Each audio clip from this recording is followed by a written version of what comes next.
class, today we're going to go ahead and do a little bit of a review or start with a warm-up, whichever you want to call it. We want to solve x squared minus 2x minus 3 equals 0 by graphing. Okay, so in order to do this, we want to find the y-intercept, the vertex, and the axis of symmetry to graph it. And then in order to solve, whenever you solve it, that is your zeros. The zeros are your solution to a quadratic.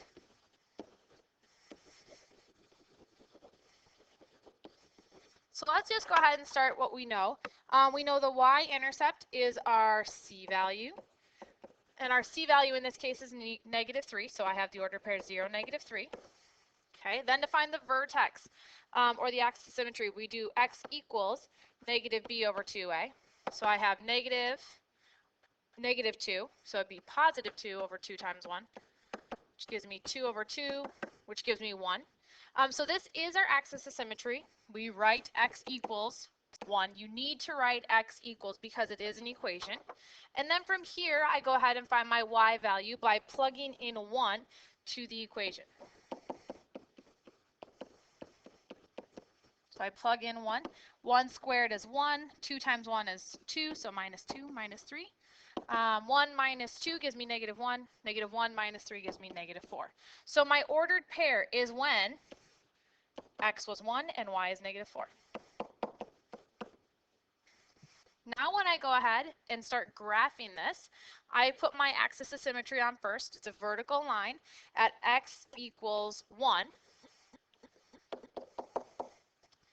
Then I go ahead and I plot my vertex, which is 1, negative 4, and my y-intercept, which is 0, negative 3.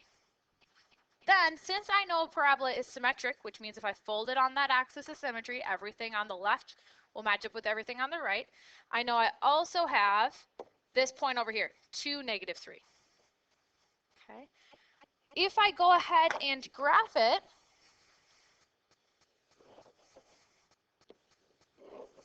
looks something like this. And remember, I said your solutions are your zeros, and that's where it hits the x-intercept.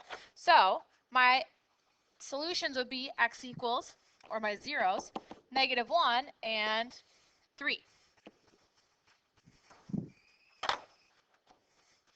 One thing to notice, since we just got done factoring, if I were to factor this out, remember it's what multiplies to negative 3 but adds to negative 2. Well, negative 3 times 1. Okay. And if you notice, this part right here, if I were to solve it, I would have x equals 3, and if I were to solve this part, I would get x equals negative 1. Guess what? Those are my solutions. So this is where our factoring is going to come into place. I just also want you to know that graphically, your zeros are where it hits your x-axis. Okay. So we're going to be solving quadratic equations today, not by graphing, but by factoring. Okay. The way we do this is what we call the zero product property, the ZPP. Okay. And what the ZPP is, it's when I have two numbers being multiplied together. So if I have a times b equals 0, I know that either one or both of those numbers needs to be 0 because anything times 0 will give me 0.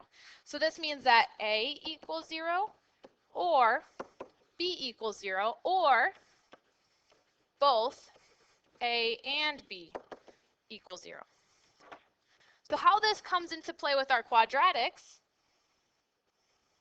okay, if I have x plus 5 times x minus 7 equals 0, then I know that this is like my a, either this part equals 0 or x minus 7 equals 0. Okay, so if I were to finish solving, I would get x equals negative 5 and I would get x equals 7. This would be my zeros or my solutions to my quadratic. Okay, so let's just go ahead and look at some examples that you solve by factoring. So the first thing you need to do is set the equation equal to 0, then factor completely, then set each factor equal to 0, and then solve the equation. So in example 1, I look and I see that I have x squared equals 6x. So I need to get everything onto one side. When deciding what I want to put onto one side, I always like to keep my x squared term positive. So I'm going to subtract 6x to the other side. So I would have x squared minus 6x equals 0. Now looking at this problem, I see that I have a GCF of x, so I have x minus 6 in the parentheses. And now I take each factor and set it equal to 0. X equals 0 and x minus 6 equals 0. Well, x equals 0, that is one of my solutions. And if I solve this by adding 6 to the other side, x equals 6 is my other solution. Looking at example 2, same thing. I want to keep my x squared positive, but I need to get everything to the left hand, or to one side. So I'm going to get everything to the left hand side. So I would have x squared. I'm going to subtract 5x from both sides and subtract 14 from both sides. If I look at this problem, there is no GCF, so I'm going to factor my trinomial. I think what multiplies to negative 14 but adds to negative 5? Negative 7 times a positive 2 will give me negative 14, and when I add them, I will get negative 5. Then I go ahead and I set each part equal to 0 by that zero product property. And then I solve each part, so I get x equals 7 and x equals negative 2. Those are my solutions, or that is where the quadratic formula would hit the x-axis when you graph it. Now, I would like for you to do 3 and 4 on your own. So pause the video and do number 3 and do number 4. Moving on to number 5, we're going to go ahead and solve this one again by factoring.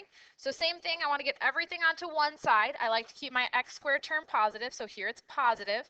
So I have 6x squared. I'm going to add x to both sides and subtract 1. Now this one, you can either use grouping or the reverse FOIL. It is up to you. I'm going to walk through grouping really quickly. So we would have 6 times negative 1, which gives me negative 6. So I have to think, what are my factors of negative 6 that will add to a positive 1 from our middle term? So I would have negative 2 and 3 multiplies to negative 6, but it would add to a negative 1. So I would rewrite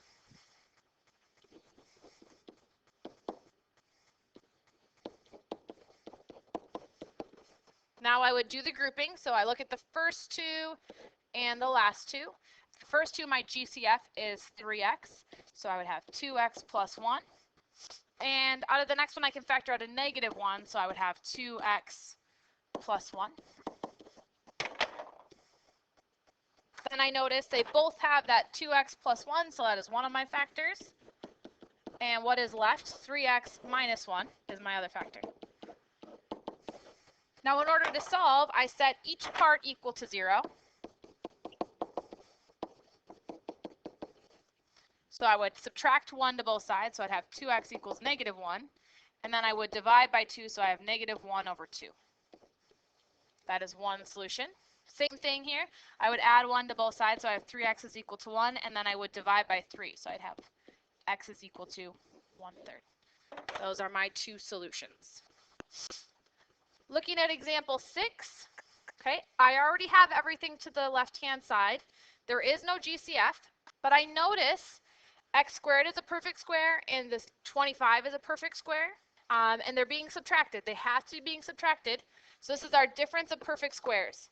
I say, what's the square root of x squared? X. I think, what's the square root of 25? 5. And since it's difference, I know there's always a positive and a negative. And once again, I go ahead and set each part equal to 0. And so x is equal to negative 5, and x is equal to 5.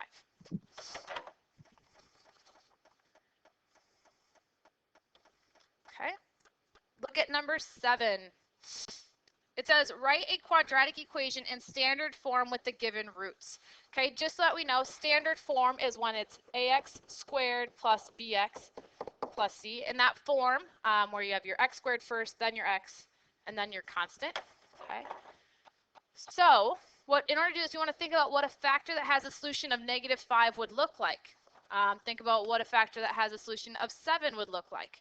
Well, if we think about that, in order to get our solution or our factor of -5, looking right here at the previous example, we had to have x plus 5, so it's just the opposite sign. So in parentheses, I would have that this is x plus 5, and to get a positive 7, it would have to be -7 in the parentheses, and that would be set equal to 0. And then in order to simplify, I would just simply FOIL.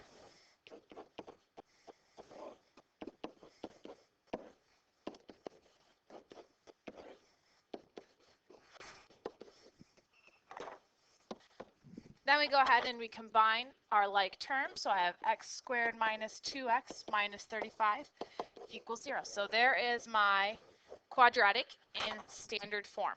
I would like for you to try 7b on your own, okay? And we will go ahead and stop the video there for today. I'm going to go ahead and go back to number, let's see, from the front page, I'm going to go back and do number 3 and 4, and then I will leave the answer for B as well here in just a minute. Here are the solutions for example 3. It's when x is equal to 8. And the solutions for example 4 is x equals 0 and x equals 3. And we will go ahead and go over 7 in class tomorrow, but I want you to go ahead and try and attempt B on your own. So have a good day, and I will see you tomorrow.